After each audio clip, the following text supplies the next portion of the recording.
Welcome back to the Practically Pastoring Podcast. My name is Frank, and I'm glad that you are here.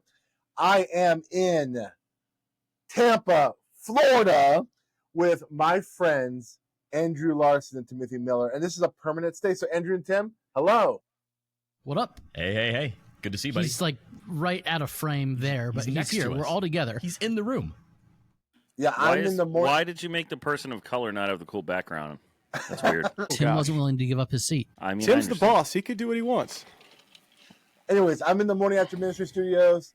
There's 3 warm bodies in one room, but we have air conditioning, so it's good. Down in Baltimore, Maryland, we got Jeff Simpson. Up for you now, buddy. The most northern. What's up, everybody? Here. And then down in Sumter, South Carolina, home of Tim Scott, we got Del RP. I was told I got a factory reset on my accent this week, so I'm going to pleasure y'all with that. I cannot wait to hear you say pool pit today. Pool pit. All right, so let's get started. We got a great show for you guys. We have 2 questions that are from our Facebook group. One is pretty good, like lighthearted. The other one is kind of heavy. So we'll go through that. Before we do that, I want to tell you one thing that's really exciting is that the Practically Pastoring Conference is happening here in Florida, and we want you to be there. The 5 of us will be in one space, and we're going to be together, and we want you to be here too, all right? I now that I'm in Florida, if you listen to this and you are in Florida, we have special tickets that we want to give you because we want you to come because you're local. But if you are anywhere in this country, even in the world, you can't find a conference cheaper than this conference. We want you here, all right? Cheaper in value, not in quality. That's correct. That's correct. We have speakers coming in for this. We have swag, all the good stuff. Go to practicallypastoringconference.com. It's going to be a great time. We have a great show for you. The first question is this. It comes from our Facebook group. Is it necessary to have a program ministry that is primarily geared towards equipping and digging deeply into God's word to make more disciples, kind of like Sunday school equip classes, and to have a program ministry that is primarily geared towards building fellowship and community, think small groups? Or can they both be done in a single program? Do you think that the size of the church plays a role in this? I think the challenge we are facing is they're trying to equip our people while also not overloading them. Like to hear your thoughts. This is an interesting question because right now there was another question in our Facebook group that had to do with like simple church and like kind of deprogramming their church. And so yeah, I think the question is it okay to have one or the other? Does it have to be together? Groups or community aspects or like gathering places where there's both deep study and fellowship, or do they have to be together? Does that question make sense? I could jump in so y'all can tear me up a little. How about that?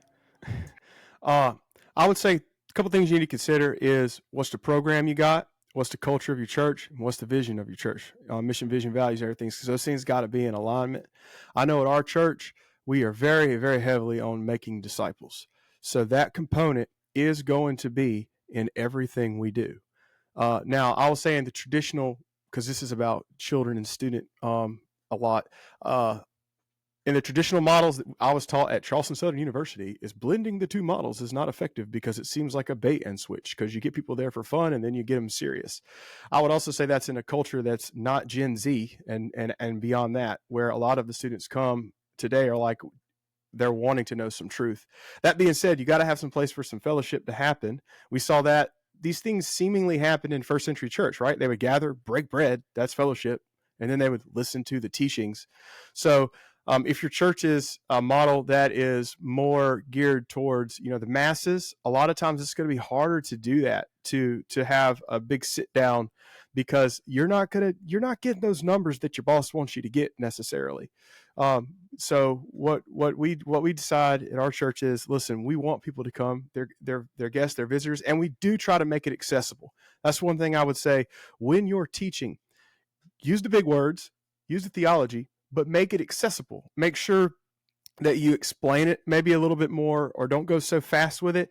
And here's what I do for my kids who are more discipled, and even adults. Whenever they hear something from the pulpit or from the teaching table, as Andrew would call it, if they hear something, I'm going to share something with you. You've probably heard this before. If you've heard this before, don't be like, I already know this. Here's what you do. You take a second and you thank God that someone has discipled you. Because if I'm telling you something you already know, you've been discipled. So you hang on to that and go and wait till what's coming. So all that to be said, that's really going to change how you do your programming. For us, it actually makes our fellowship program is actually a little bit longer than in the more modern age churches where it's like numbers driven, because we can go a little bit deeper with the teaching, but we still provide room of fellowship. But those three things, like I said, the culture of your church, because if you try to impute something on it that it's not, they're going to reject it. Then you got to go to like, what's the model that is set forth in your church? And then also you got to stick with the model that's in Scripture, because some churches, in trying to be catchy and be more fellowshipy, you can go in a different direction. I'll end with the one quote that all of you've heard a million times: what you win people with is what you got to keep winning them to.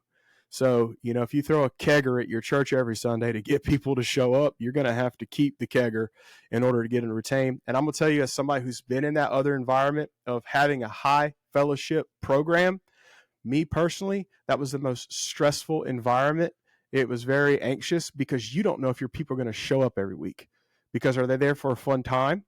Because if there's something else in town happening that's fun, they're just going to go there.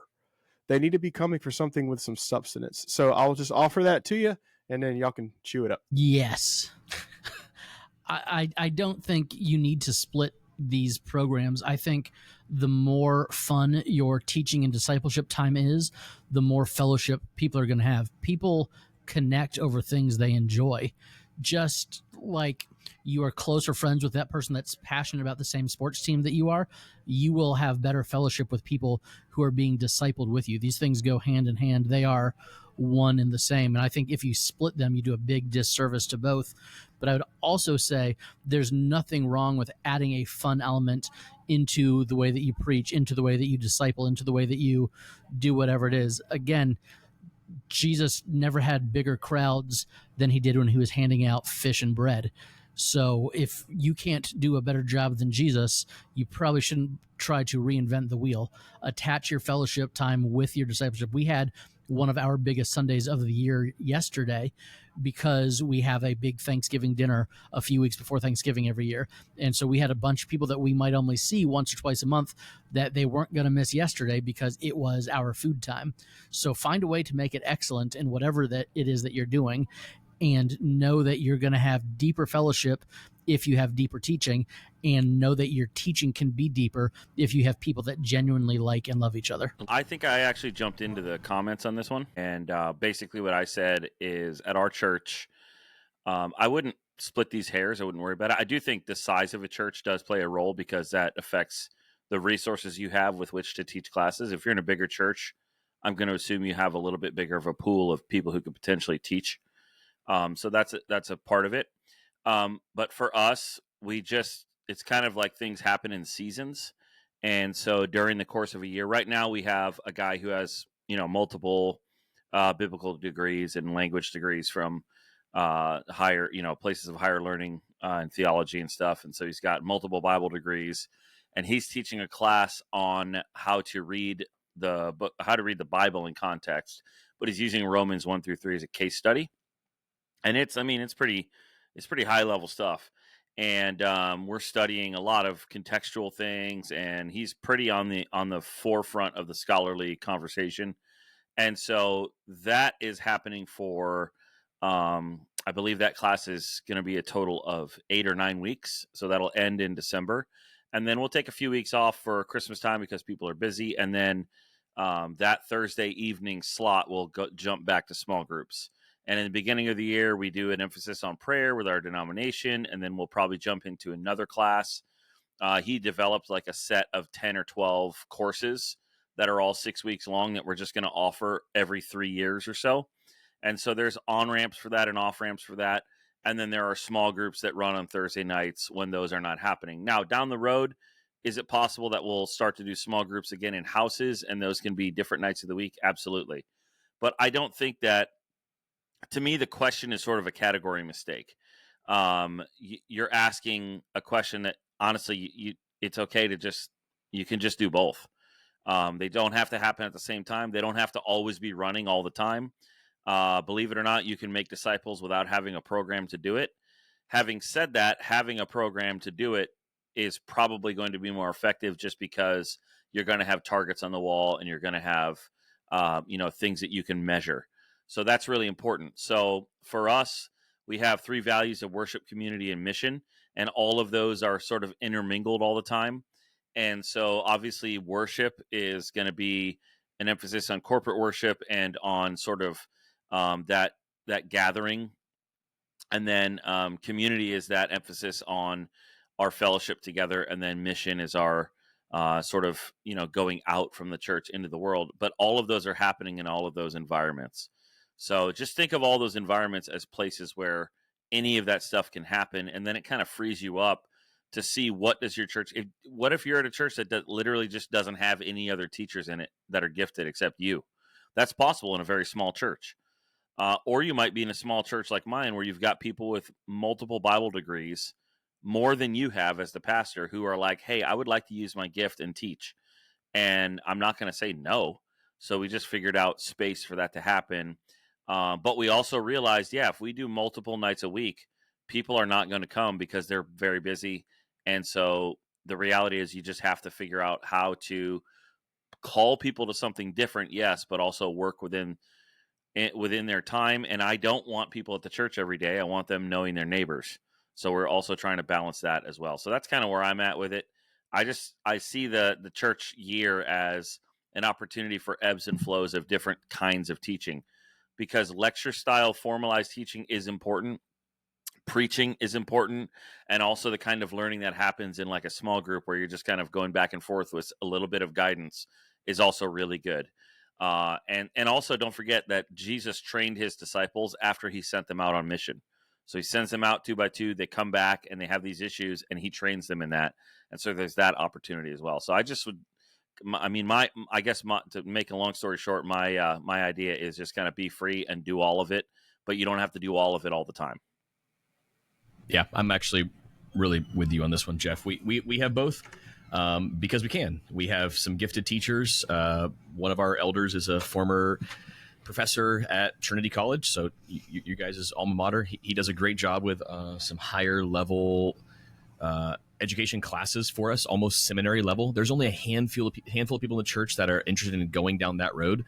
All of them are already in a small group, but they're also doing that as well. So I don't know why you would have to have one or the other. Could you only have one? I guess, but to me, they serve two different purposes.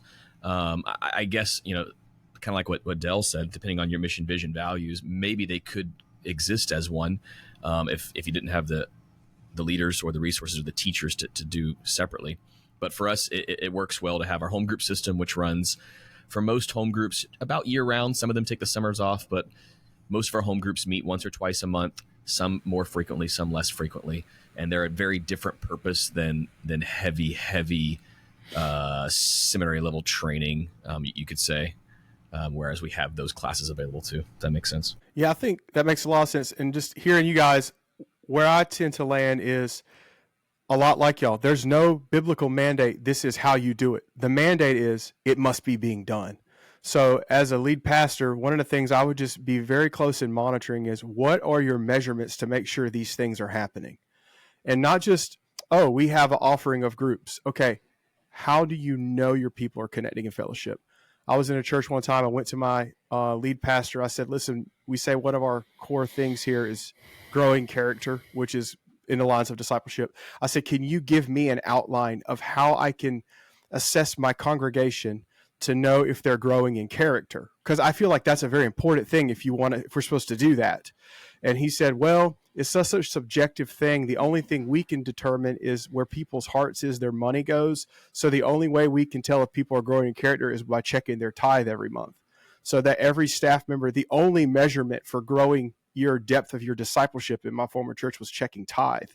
So I think this is something you have to think through, or either you don't think about it the way that's necessarily biblical. So before you even consider program, what I would encourage, the first exercise is, what does a maturing fellowshipping believer look like? What does a maturing disciple believer look like? And then assess your programs based on what your needs are. Does that make sense? Del, let me ask you a question. What's the distinction you're making between a fellowshipping believer and a disciple believer? Yeah, I'm more or less using his programming terminology that he was using here, where there's an environment where people can get around and talk about, hey, my kids are struggling with this, or I'm going through this with my family, where we're making intimate connections that are sinewed together with the Holy Spirit, versus the discipleship method where I'm pumping theology into that and showing how the sovereignty of God is going to impact how you rely on your stuff. I'm not saying those should be separate. I think a lot of times they're together, but I like what you guys were saying, we just need to identify making sure they're both happening, because if not, some churches will just lean into fellowship and call that discipleship, or they'll just lean into discipleship and say, well, we're fellowshipping. Well, no one talks to each other. And so they don't are you kind of like, in your mind, I'm not trying to critique, I'm trying to understand. No, go for it, man. Are you saying that like you view almost like the formal style of teaching as discipleship, and then the other kind is fellowship? Because in my mind, all of that is discipleship, including when we gather. I'm with you. That's a good point of clarity. I'm just saying, like, for me, discipleship is the umbrella underneath and under which formal teaching can happen, fellowship style learning can happen, worshiping together, and the sacraments can happen. That's all discipleship. Even being on mission is part of your discipleship to Jesus. Agreed. In my mind, I was just trying to understand the terms. No, I'm with you. When you're fellowshipping, biblical fellowship should have discipleship happening, right? But we also know discipleship happens within the body of believers, okay? Because Christians are those who are discipled. Oftentimes, if we have a program that's geared strictly towards fellowship, we're getting in non-believers. So that doesn't mean we should avoid it by any cost. We should show them what fellowship looks like, but the intentional come alongside me, let's work this out through the Spirit. It's kind of like in your own house, kind of like what you're saying. We're all living together, doing life together, but there's moments when I'm sitting down praying with my kids, and there's moments where I'm playing Astrobot on PlayStation with my kids. It's all marrying together, but it all needs to be happening. I think what's interesting is this conversation is kind of an example of what should be happening between you and your elders, whoever asked this question. You need to define what you mean by disciple, because otherwise there's probably 1,000 correct answers you could give if someone asked, what's a disciple? So that's the first thing we did at our church when I came. One of the first things we went through the mission vision process. It's just to have a definition, a working definition between myself and my elders. Here's what a disciple is. Here's what we mean when we say that word. And then we just use that language with our congregation. That's good. That way we're all on the same page. And again, I think the word disciple just kind of means learner or follower. So you can have a good biblical definition that's different from another church down the street that also has a good biblical definition. You just need to know what you mean. So that's why I was asking those terms. And I think that is an example of what it should look like between you and your elders as you're figuring this out. You got to push for a lot of clarity. Yeah. Because this is a specific topic where it's very easy to let pragmaticism take the front seat. Well, we got to have this thing set up over here and this thing set up over here and count these things. Whereas in the Bible, it's a lot more down in the earth than that, right? It's a lot more human soul to soul work. There is pragmaticism involved, but it's easy to just go the other way, especially because a lot of times as pastors, we tend to like the lists so we can solve problems and check things off. It's just important to separate the means from the ends is another way to say it. Like, this is the central thing that we do as a church is make disciples. That's the thing. Whether it's in kids ministry, youth ministry, adults, it doesn't matter. That's the end. The means to do that can be Sunday school, can be small groups, can be formal teaching, can be whatever. Marry your vision, date your programming, is what I've always been told. I just want to say for clarity that the word that I was trying to say is pragmatism. Pragmaticism is not a word. Pragmatism. Such a doctor, dude. Come on. Dr. Larson. Dude, I'm on steroids. Hey, you know the Apostle Paul said there was a knowledge that puffs up, right, Andrew? Don't be that guy. Come on. My waistline has that knowledge. Oh, geez. I wasn't even going there. Well, guys, before we go to the next question, I was going to say one thing, because in our Facebook group right now, there's this conversation about Simple Church. And one thing that my last church did was kind of like evolve past Simple Church, because Simple Church forces you to focus on like 2 or 3 items that you're going to be excellent at. and be very disciplined on stripping away everything that's excess. So if you are like a really bloated church with a lot of programs and like it's just whatever, Simple Church is really good to help like reduce that. But then you'll start to have things fall through the cracks. So like for example, at Epicos we had the preaching ministry, the worship ministry, and then small groups as like the three kind of buckets that we're going to put as much excellence as possible. One thing we found over the years is singles were being left out. Like there was like singles were falling through the cracks, and they were feeling like no one was caring for us. Small groups felt like if you weren't in a relationship, co-ed groups felt weird, all that kind of stuff. And then there was a hunger for men's and women's kind of discipleship groups that weren't small groups. And so one thing I would encourage you is it's really easy to have a program like a small group ministry. That be a small group ministry that's sermon based or a small group ministry that is curriculum based. But if you think that small group ministry is doing both, you're lying to yourself. Small group ministries isn't going to be both discipleship and fellowship. There can be people getting discipled, and there can be fellowship happening, but the idea that they're going to do both perfectly for everybody is kind of like a misnomer that you're going to sabotage yourself in. I love what Jeff said. Define what you mean by disciple. Define what fellowship means to you. Because I think sometimes we think fellowship is like a meal, or we think fellowship is just like fun. But biblical fellowship is a bit more spiritual than we often say what fellowship is. So I think if those two definitions can be answered, then you could say, okay, what we did at Epicos was we committed that our small groups are primarily for fellowship. And so the sermon-based discussion questions was the fodder for the relationships to happen in those small groups. And then we started creating kind of teaching classes, if you will. So there's low fellowship time in that. Like there's not like, hey, here's 15 minutes of icebreaker questions. It's like we're here to read the Bible, to talk about the Bible, to grow in the Bible. And we made those distinctions. And those distinctions have been very, very helpful in understanding, okay, this is where fellowship happens, this is where discipleship happens. But there's a reality that, like, depending on the small group leader, depending on what the curriculum is, discipleship can happen and there can be fellowship flowing around it. But I also like what Jeff said. You also don't need programs to do any of that. Fellowship can happen after church when you're getting lunch.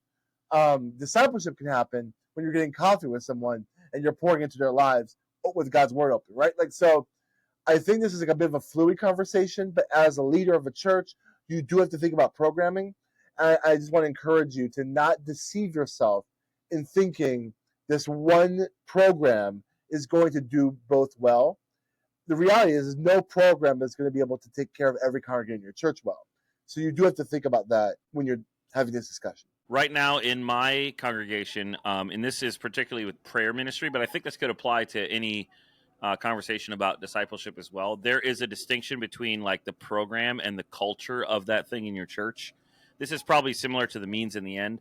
So there's a lady in my church right now who just came to me, and she's a real mature believer, and who said, hey, I'd love to see the culture of prayer increase in our church, but I don't necessarily have any ideas about what programming that, whether that means prayer meetings or what. It doesn't have to mean something specific. I just want you to, she basically said to me, I just want to know, how can I pray with you to see the prayer culture of our church increase? And so that was awesome because it kind of opened up the conversation for us to go, man, there's a million ways this could happen, but the important thing is prayer. And so I think with discipleship, it's the same thing. You may want to ask yourself, what's the culture of discipleship in my church? Does my church have a discipling culture? And you may say, yeah, we do Sunday school and we do it really well, and there's disciples being made. Or you may say, man, we've got Sunday school, but it's just kind of like bland teaching and nobody's really being made into more of a disciple. So I think that's another way to think about it, and with a different set of words. It's like, what's the culture of discipleship in my church, and how is that happening? And that's the programs. That's good. My headphones went away for a second. That's why I couldn't hear you, Jeff. All right, this next question, it's a little bit of a downer. It was posted anonymously, so I want us to brace ourselves, and I want us to come up with really thoughtful answers to this person because I think he's going through a pretty rough place right now. He says, I'm a pastor and I don't know how to preach on marriage and sexuality while my own marriage is pretty blah. We've been married 19 years and it is what it is. But I'm finding it harder and harder to find the passion to preach on this topic when my own experience has not been so great. So there's been some comments in the Facebook post to this question that I thought were pretty helpful. But if this gentleman was sitting across from you in coffee asking for pastoral advice as a peer in the ministry, what would you help him? What would you tell him? I'm sorry, that is really rough. And there's nothing deeper that you can really say other than I'm sorry. That I can't imagine what that must be like. And I would encourage counsel, and I'm sure he knows these things at this point, but just because something is not great now doesn't mean that it has to stay not great. And so I would counsel and encourage him to look towards what could be instead of just focusing on what is. And I would say sometimes you need to lean into the reality when it comes to your preaching.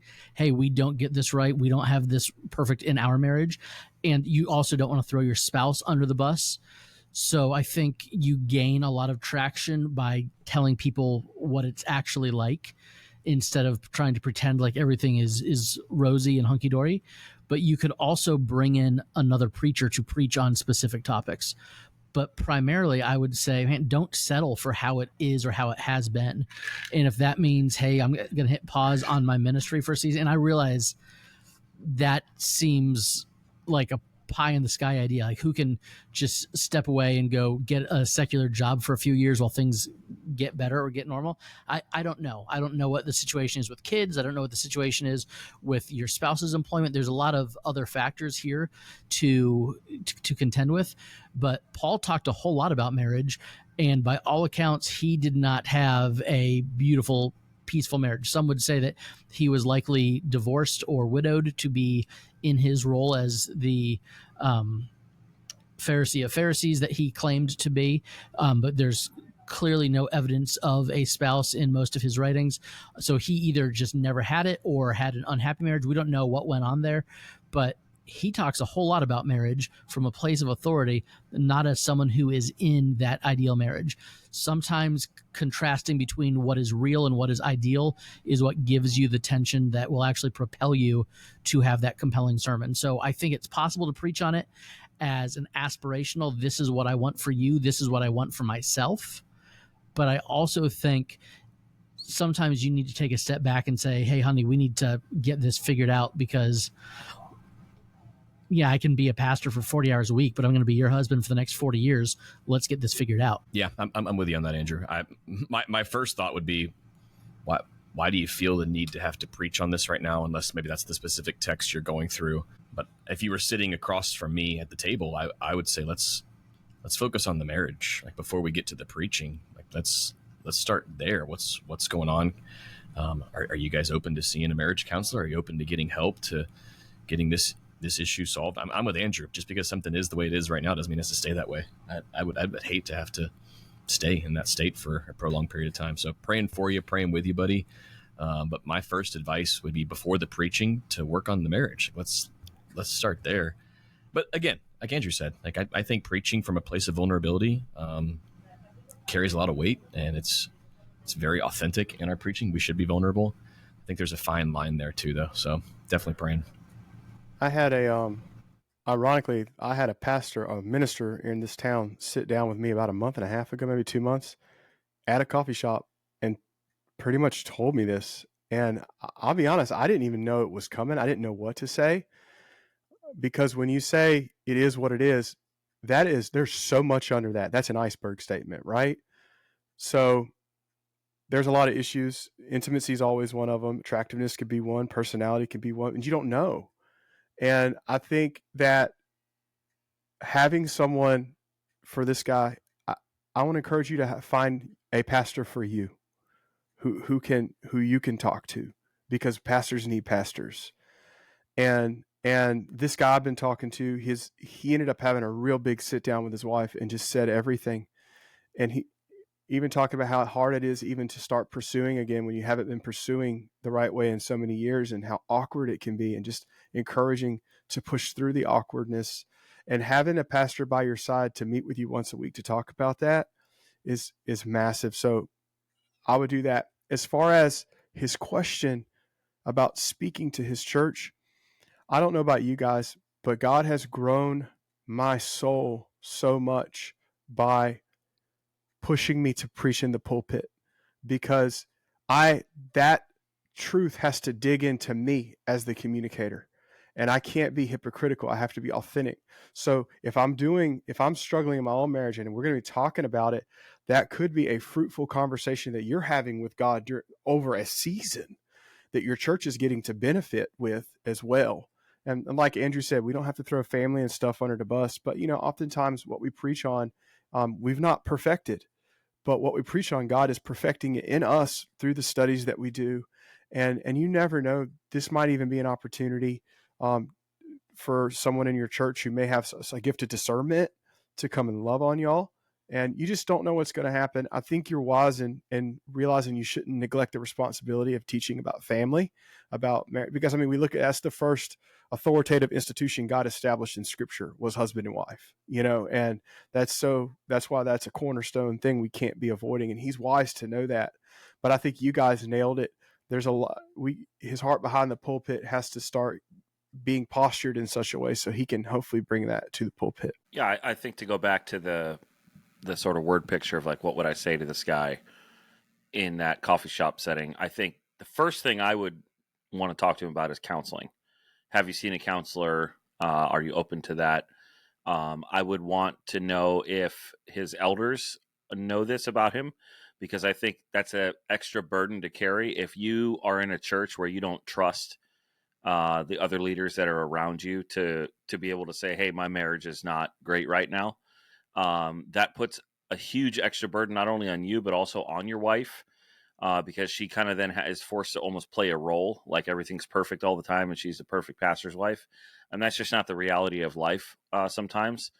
And so my prayer would be for you that you would be in a church where it's actually okay for you to be a regular person, because that's what you are. You're not Superman that never has any problems. But then from there, I think what's really important for you, everybody else has basically said, this is really hard for you and we're really sorry. But there's also the other side of it that, like, you made a covenant before God when you got married, for good times and bad. And this is what you're in right now. And so I think it's really important. And one of the things that counseling sort of can help with is you have to own whatever you own in the reason why your marriage is pretty blah, as was quoted here.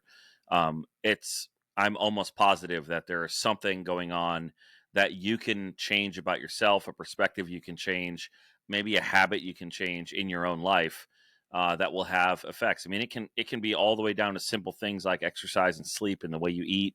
Those things can have a massive effect on your relationship. I'm saying this from experience. If you're tired all the time because you're not getting enough sleep, because you're irresponsible with your time, that's not going to lead to a flourishing of your relationship. So I'm assuming that we're not talking about an affair or something crazy that happened where you really didn't have a part in it. I'm assuming, based on this question, that this is more just you've been married 19 years and you're just kind of in the middle of it, and things are just not like what they used to be. And the reality is you're not who you were 19 years ago either. But you made a covenant. And so the other side of this difficulty can be really beautiful if you're willing to put in the work, and hopefully your spouse is as well. And I would totally agree with Andrew. You have to be open to the reality that and maybe I'm different on this than others, but I don't think that our calling as pastors is always necessarily a lifetime calling. I think there are seasons where you can be qualified to be a pastor, and then there are seasons when you might not be qualified. The reality is your marriage is a qualifier to be an elder / pastor in the scriptures. So you may need to take a hard look at that. And I think step one for you is to really assess, in terms of your relationship with the church, do I have other leaders in the church who I can have a conversation with and say, look, my marriage is really difficult right now. I think we need to go to counseling. And if your church is like, oh my gosh, we can't have a pastor like that, that's not really a church that's safe for you or your family anyway. And so these are really, really difficult, the realities of being a vocational pastor. Your family is part of that. And so I just would kind of echo what everybody else has said and say, I'm sorry this is happening. But the reality is it is. And so now you have to figure out how to lead well in terms of your church, which might mean resigning in order to take care of your family and your wife. We don't know who this person is, but I know that statistically, the issues that couples have in marriage are most likely traced back to sex and or money. And both of those involve a whole lot of time. And as Jeff was saying, your calling might not be forever to be a pastor, or maybe your calling isn't to be a full-time pastor right now, and it is to take a step into the marketplace and do something that's going to provide a little bit more for your family. If stresses are coming from financial stresses, or maybe your wife feels a deep, deep call, just like you feel a deep, deep call to ministry, maybe your spouse feels a deep, deep call to be a homemaker or to be that parent who's able to be at everything. And so then maybe part of your calling needs to be, how do I make this possible?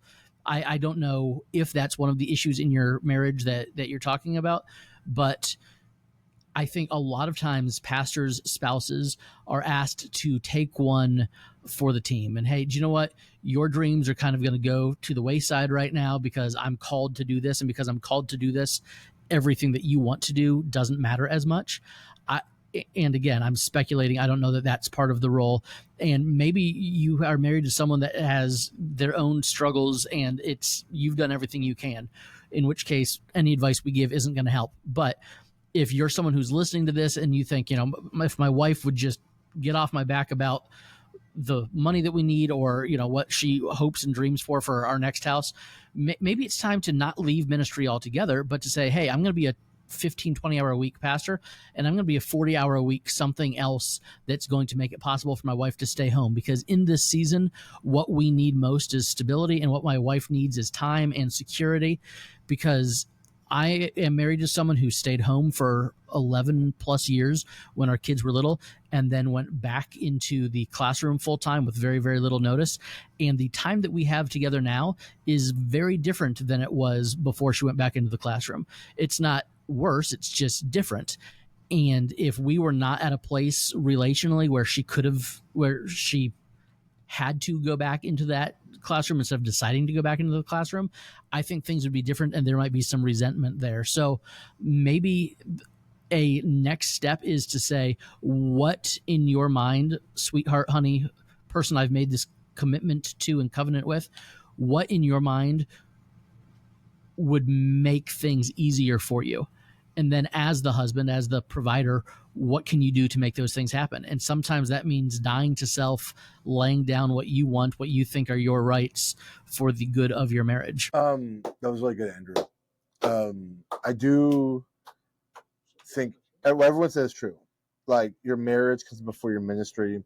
I agree with Jeff that maybe like this idea that like, because I'm a pastor, I have to just suck it up and just kind of figure this out is kind of like it's that part of that toxic kind of like old way of doing pastoral ministry that like, I never see my wife, I never see my kids, I'm just going to work, 70 hours. It's like, we got to grow past that.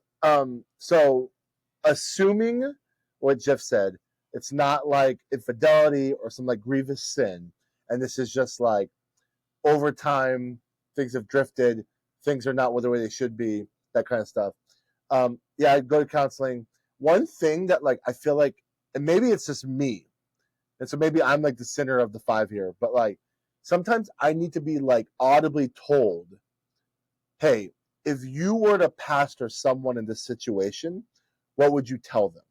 Because sometimes we don't think about, like, if we were to see the situation that you're in someone else, we can immediately spout, do this, do that, do this, do that.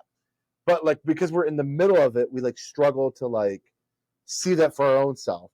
And like, I remember one time when my wife and I were in a fight, she said, can you talk to me right now? Can your response be to me how you would respond to a congregant if I was in this situation. And she told me that one time in the middle of an argument, and I was like, oh, a 1,000 pieces came in place. I'm way more gracious. I'm way more patient. I was way more like listening to people who aren't my wife, and there was a problem in that.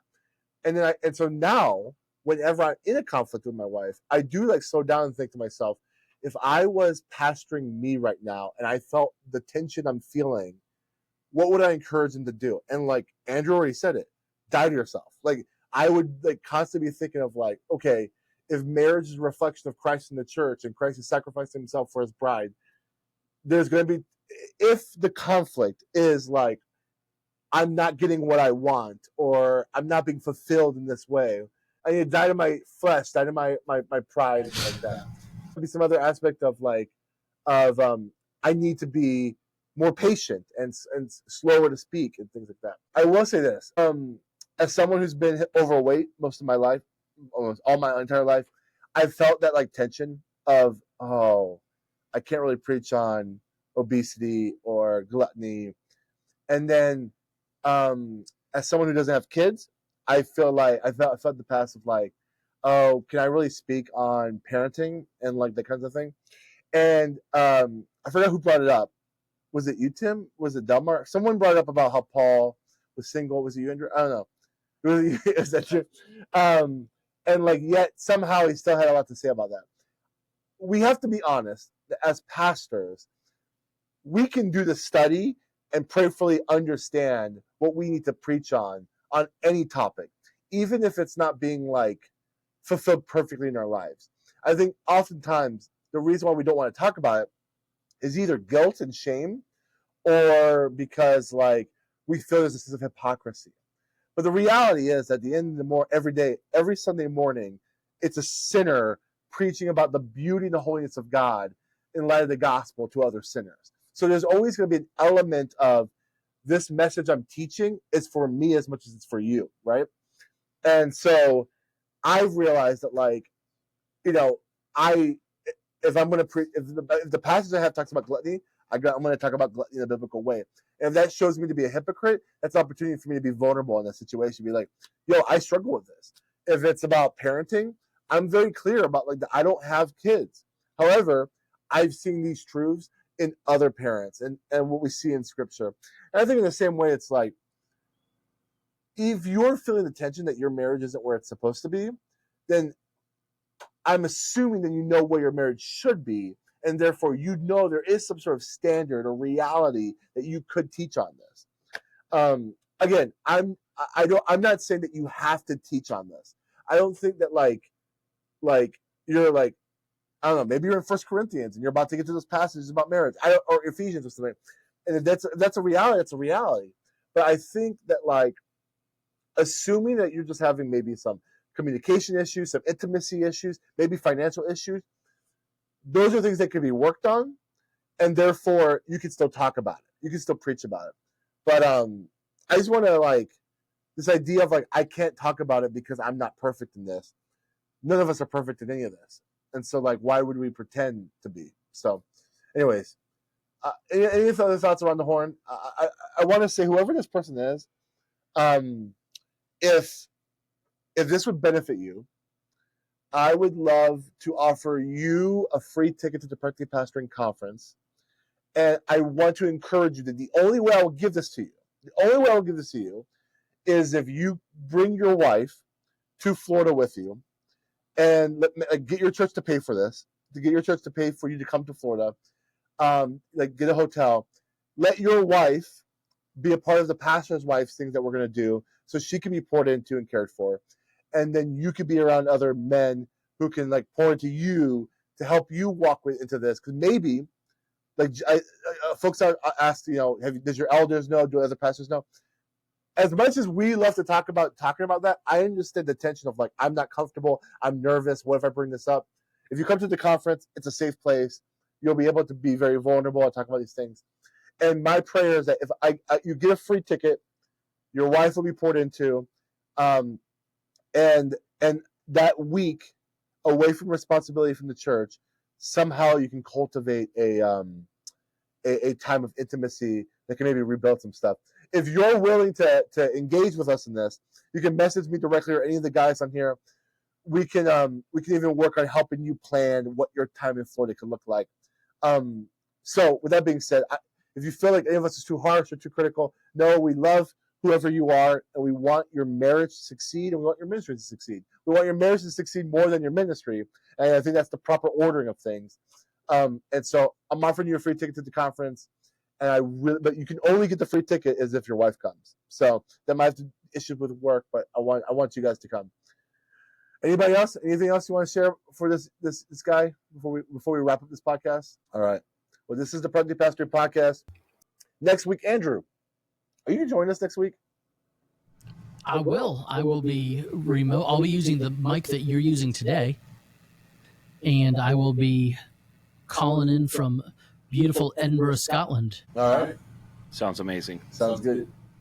I'm going to have a castle in the background. You guys just wait and see. That's awesome. Well, this is the Practically Pastoring Podcast. We hope to see you next week. My name is Frank Gill. I'm Jeff Simpson. I'm Delmar Pete. I'm Andrew Larson. And I'm Timothy Miller. This is Practically Pastoring. See ya. Bye.